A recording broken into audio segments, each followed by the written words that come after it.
Bonjour Marc Devillers, Bon. vous avez débuté votre carrière chez Autopolis en tant que directeur financier. Aujourd'hui, vous êtes patron de cette grande concession. Qu'en dites-vous? Alors, ce que j'en dis, oui, c'est, j'ai commencé comme directeur financier, comme quoi ça mène à tout, hein. Donc, c'est surtout moi la passion qui m'a guidé pendant toutes ces années. Ça fait maintenant plus de 30 ans que je fais ce métier, effectivement. Et voilà, l'avantage d'être financier, c'est que ça permet vraiment de bien comprendre l'envergure économique de notre métier, hein. Concession automobile, c'est quand même plusieurs départements qui sont quasiment toutes des entreprises différentes, qu'on fasse de la vente ou bien de la mécanique ou de la carrosserie. Et donc, voilà, et c'est effectivement, je pense, c'était une force pour moi de démarrer par là. Après, très vite, j'ai voulu rentrer dans l'opérationnel. Et comme je suis très passionné par mon métier, d'une part par l'automobile, le produit en lui-même, mais aussi par vraiment la gestion de l'entreprise, ben voilà, c'était pour moi voilà, le bon chemin, je pense. Donc, il y a quelques mois, vous avez déjà repris une partie d'Autodis à Lalange et maintenant à Niederkorn. Le garage collé avec la marque Ford. Un tout nouveau site avec une nouvelle marque pour vous. Oui, alors ça rentre vraiment dans notre plan d'expansion. Depuis presque 3 ans maintenant, nous appartenons au groupe Van Mossel, qui est un groupe hollandais, qui a vraiment une vision d'expansion forte. Et voilà, et donc pour nous, il était logique de venir dans le sud du pays, là où nous n'étions pas, vu que nous sommes à Bertrange et plutôt à Frithave dans le nord. Donc la marque Hyundai à Esch-sur-Alzette était pour nous vraiment une marque stratégique. Voilà, et on est très content d'avoir pu acquérir cette concession. Et ici, voilà, Niederkorn, c'est encore une autre région dans la partie sud, et on est très très heureux de pouvoir avoir le garage collé, qui offre vraiment beaucoup de choses, beaucoup de services à nos clients. Donc, comment est née l'affaire garage collé? Était-ce la marque Ford qui manquait dans votre portefeuille? Ah bah il nous manque beaucoup de marques, hein. Donc au niveau d'Autopolis, hein, on a quoi, 17 marques, et il y a une quarantaine de marques sur le marché. Non, en fait c'est une opportunité, puis une discussion conjointe avec Ford Motor Company, Belux. Voilà, et donc une opportunité de pouvoir développer la marque Ford que nous n'avons pas, effectivement, oui. Donc, comme vous avez dit, vous avez 17 marques automobiles. Comment vous gérez ce défi? Oh bah pas tout seul, hein. Donc on est une grande équipe, et j'ai une très très grande équipe et très forte équipe de managers qui chacun savent exactement ce qu'ils ont à faire et qui dirigent chacune des marques, hein. Donc, que répondez-vous au fait que les petits garages disparaissent de plus en plus et sont repris par des grandes entreprises?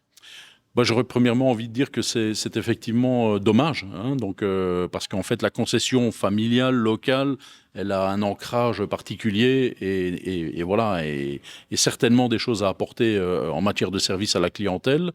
Notre challenge, mais bon, voilà, on est dans un monde qui est changeant. Voilà, la consolidation est vraiment essentielle, et donc notre vision de grand groupe, c'est plutôt d'essayer de refaire, justement, d'aller à proximité, et donc par la reprise de concessions locales qui étaient familiales et bon, qui rentrent dans le giron d'Autopolis. C'est vraiment d'offrir du service local, essayer de garder justement des personnes de la famille qui restent en contact avec nos clients. Donc, est-ce que vous trouvez que ça, le fait que les grandes entreprises reprennent les petits garages, est-ce que vous trouvez que ça met une pression supplémentaire sur les petits garages? Oui, en fait, notre métier est un métier assez particulier. D'une part, il est très complexe, comme je le disais tout à l'heure, parce qu'en fait, c'est plusieurs métiers dans un métier. Donc, il nécessite des compétences. Ces compétences sont de plus en plus difficiles à trouver sur le marché. Donc, on doit pouvoir trouver des solutions pour les acquérir. On doit pouvoir les former et les garder à long terme. Aussi faire des plans de carrière à nos salariés, c'est très important. Seul dans les grands groupes, on peut le faire, d'une part. D'autre part, on a besoin d'énormément de capitaux dans un business où finalement le retail dégage des marges bénéficiaires extrêmement faibles. Et donc, voilà, beaucoup de capitaux, c'est pas évident, hein, pour une société familiale de les acquérir. Et donc, c'est dans ces directions-là que le business aujourd'hui se dirige. Et c'est l'automobile, mais c'est aussi en général le retail.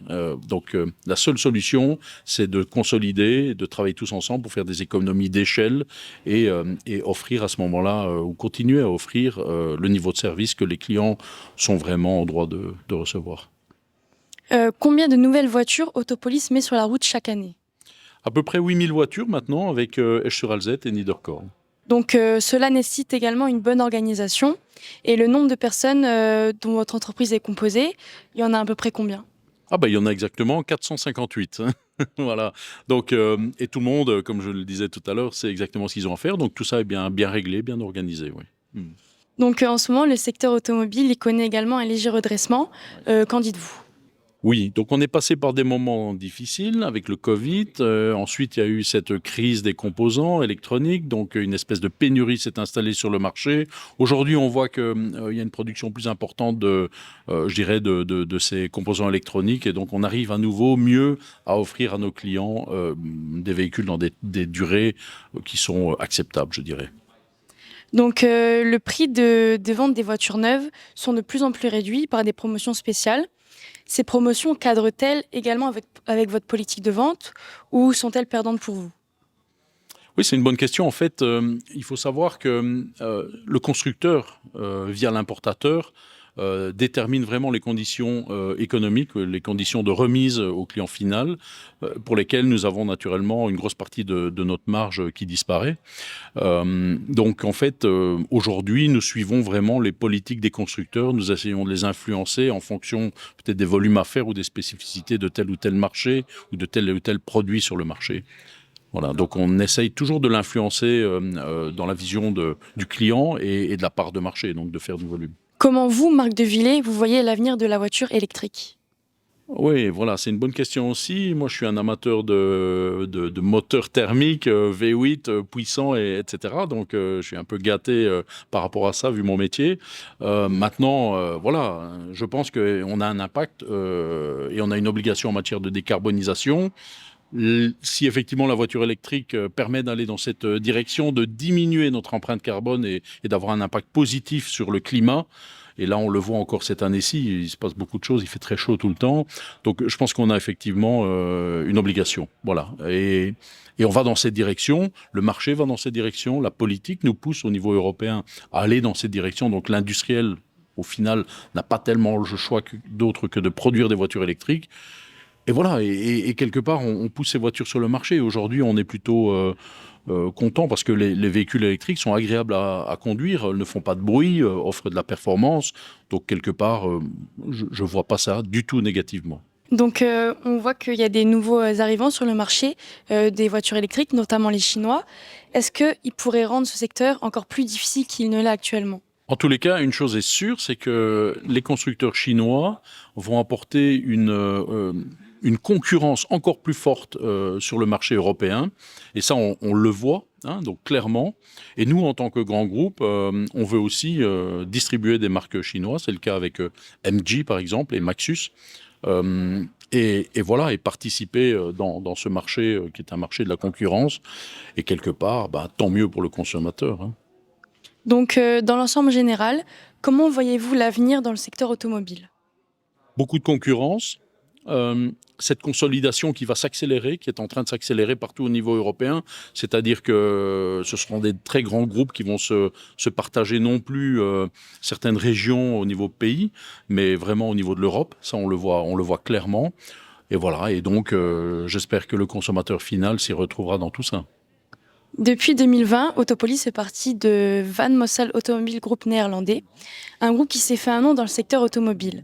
Pouvez-vous nous dire quelques mots sur ce groupe et quels sont les avantages pour Autopolis? Alors oui, c'est un groupe effectivement qui est, je dirais, dirigé par une personne emblématique, qui est Eric Berkoff, qui est donc un vrai fanatique de notre métier et de l'automobile, quelqu'un qui a une ambition démesurée et qui colle bien naturellement avec le marché automobile, c'est-à-dire dans cette consolidation dont je vous parlais. Voilà, donc c'est vraiment impressionnant les moyens qu'il nous dégage pour pouvoir grandir. Voilà. Je pense que pour Autopolis, c'est un excellent actionnaire parce qu'il a cette ambition et c'est cette ambition qui est partagée par moi naturellement et par mon équipe pour pouvoir continuer à grandir. Qu'est-ce que ça apporte à Autopolis? Ben, ça apporte justement la possibilité d'être encore plus grand sur le marché et de faire notre maximum pour proposer à nos clients des nouveaux services et d'être encore meilleurs dans les services que nous proposons actuellement. Donc Marc de Villiers, dernière question. Vous dirigez maintenant une grande entreprise. Seriez-vous intéressé demain de reprendre un garage plus petit avec 2 ou 3 marques? Quelle serait votre réponse? Oui, c'est une question pertinente, oui, effectivement. Pourquoi pas? Aujourd'hui, j'ai 54 ans. Dans le futur, je serais bien intéressé d'être propriétaire de ma propre petite concession automobile avec une marque, 2 marques et offrir un niveau de service exceptionnel à mes clients.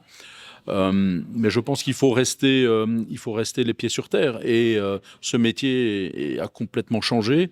Et comme je l'expliquais justement dans les autres questions que vous m'avez posées précédemment, voilà, on est en pleine consolidation et je pense que ça va devenir très compliqué d'aller dans ces directions. Aujourd'hui, j'adore mon métier. Je suis en phase avec mon groupe. Les marques et les constructeurs que nous avons vraiment, on fonctionne très très bien ensemble. Et c'est ça qui m'intéresse au premier lieu.